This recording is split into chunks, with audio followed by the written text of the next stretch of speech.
Time for our ETF Spotlight. Today we're taking a look at the Spider S&P Retail ETF, ticker XRT. It's in negative territory so far this year, but recouping some of its losses. Ralph Lauren is today's top performer in the S&P 500 thanks to better than expected quarterly results. The stock, it was last trading up about 9% after the open. We'll pull it up for you. Guys, the story with Ralph Lauren is they're almost 10% higher. It's a turnaround story. Patrice Louvet has been the CEO for about 2 years. He came from Procter & Gamble's Gillette.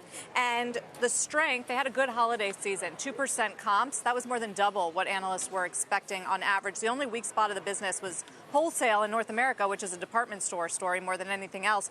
Outerwear did really well. They're doing less promos. They're charging higher prices. They're so-called elevating their brand, which means that people were trading up from cotton to cashmere cable knit sweaters. And that has been a pretty successful strategy. You've seen it in the margins and in the sales growth. Yeah, I mean, we know exposure to malls, exposure to department stores, implications for what Macy's may say as it faces investors this week? No, so that number was down 8%, the North American wholesale number. That was the weak number. What these stores are doing, and I would include a lot of the Nikes and the Adidas and the Under Armours as well that have traditionally sold in department stores, is they're going direct to consumer.